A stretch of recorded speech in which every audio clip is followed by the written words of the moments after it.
Hey, what's up? I'm KBHD here, and this laptop is kind of trying to be three things at once. Kinda. So this is the Surface Laptop Studio. It's the studio version of the Surface laptop, or the laptop version of the Surface Studio. I mean, it's both. Either way, it's an interesting idea.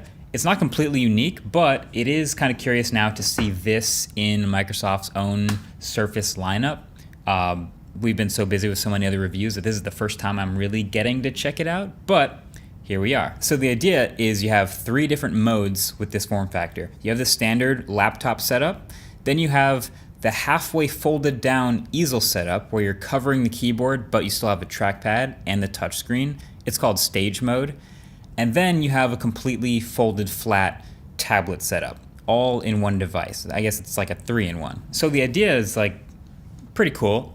But every time I see something like this, my first thought is always, okay, what do you use each mode for? So of course, the laptop mode, that's the most familiar, right? It's the Surface Laptop Studio for a reason. It's perfectly capable of that.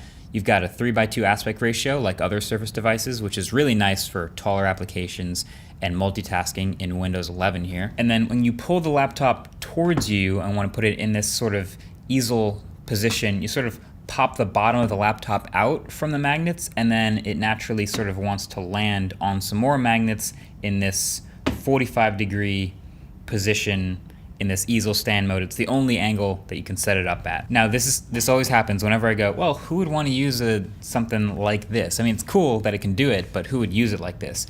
And then everyone who does use it like this comes out of the woodwork and loves to explain exactly how. But I'm just gonna say, from my own use of laptops, there's only a couple reasons I would want a laptop to be folded over, covering the keyboard, but still having the trackpad like this. So it is a touchscreen, and of course you still have access to the trackpad. But yeah, the way it's sitting kind of reminds me of an iPad in a folio case. This is fine for watching videos or watching movies. Also gaming with a controller, which I've seen a lot of in their ads with this guy, and any touch-first apps. Now there are Android apps coming to Windows 11, and those don't work as of yet, but they should be in an update soon.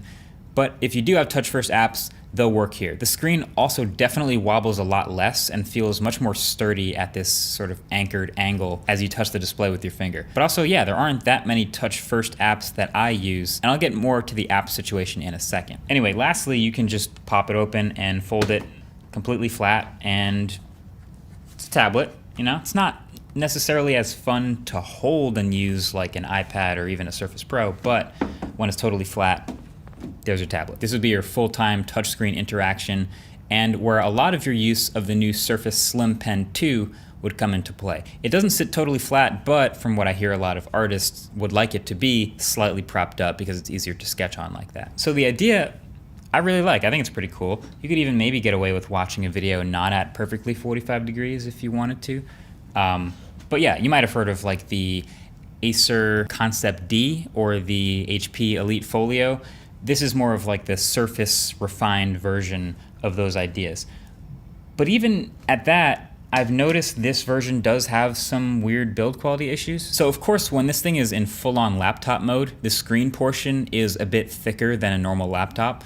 It's way better than previous Surfaces where the whole computer is up top, but you can see it's still thicker than a normal single screen because it's 2 layers instead of 1 for the hinge mechanics. And that's fine, you barely ever have to look at that. But the air gap around the outside of this display, I noticed is very inconsistent. Like I can see little gaps all the way around the screen that I just like wanted to squeeze shut. I thought that was really odd. But the rest of the hardware is pretty solid. It's the magnesium and aluminum casing that's very rigid. And if we're being kind of honest, it looks a bit like a double-decker MacBook Pro type thing. So the silver is the only color, and it's got this top level, which is pretty slim, and it's the full width all the way around and has all the ports. Then the bottom piece here is a smaller inset, but it obviously gives it much more internal volume. So when it's just sitting on a desk, it kind of gives this illusion of a thinner laptop that's kind of hovering slightly off your desk, depending on your lighting. Honestly, I don't mind it. I do hate the ports layout though on this thing. For all the positioning as like a creator focused laptop and something creative professionals will use, it's like a MacBook Pro. Like every creative professional I know, I think all of them, use an SD card for something at some point. No SD card reader on this laptop. And then there's only 2 USB-C ports on the side here with the Surface Connect port and headphone jack on the other side.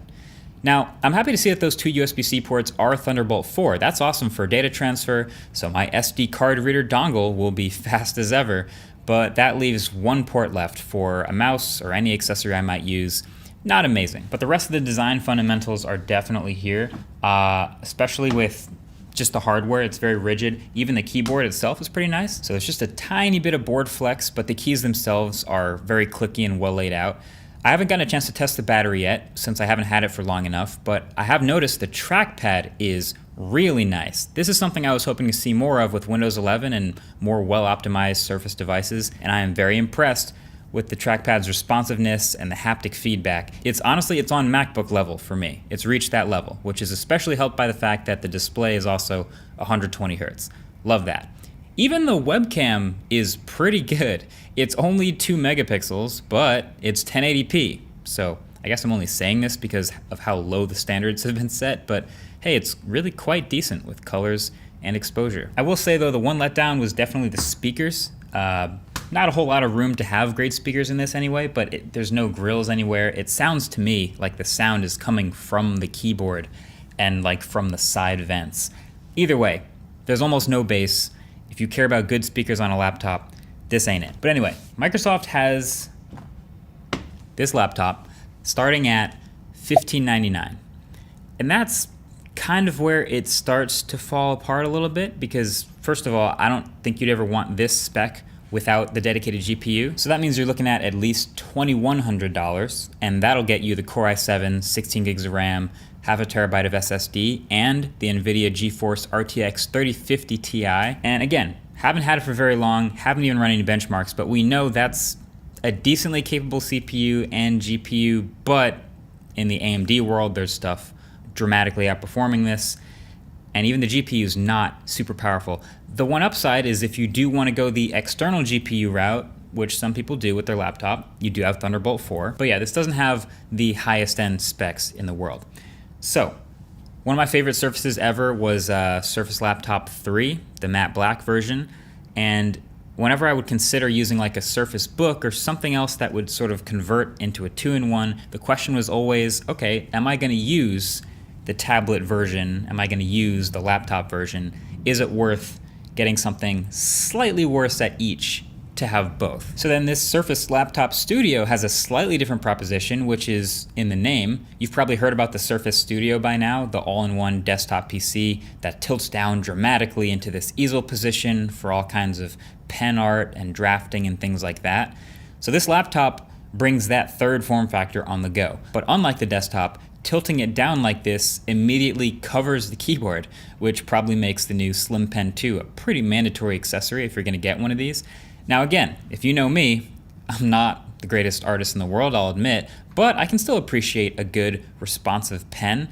And while this definitely isn't Apple Pencil levels of responsive, it is very usable. And it adds some interesting features like a small vibration motor in the pen to simulate the feeling of writing on actual paper, which I don't know if it feels exactly like paper so much as I can feel the pen vibrate a little bit when changing directions, and it sort of feels like it adds a bit of a texture with certain tools.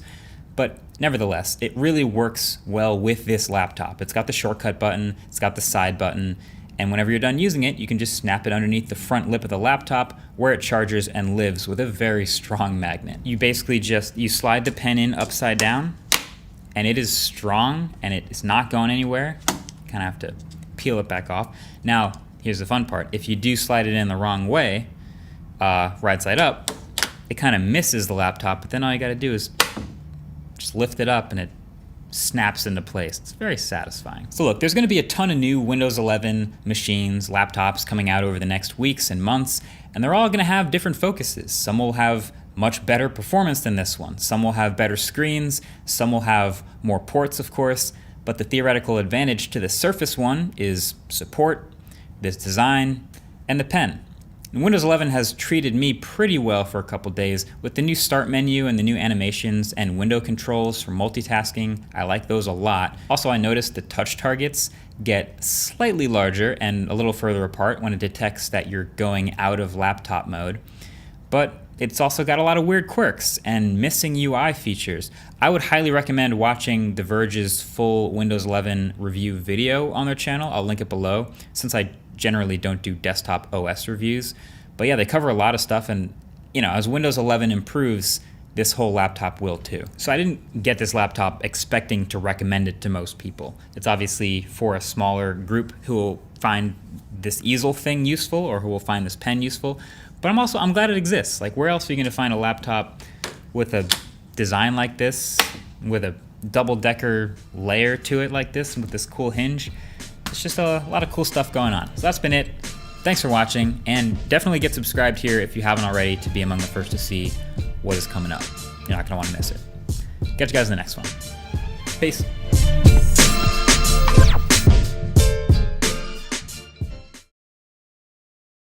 Hey, what's up? I'm KBHD here, and this laptop. Hey, what's up? I'm KBHD here, and this laptop. Oh, it didn't. And this laptop. And this laptop is trying to be. And this laptop. And this laptop. Hey, what's up? I'm KBHD here, and this laptop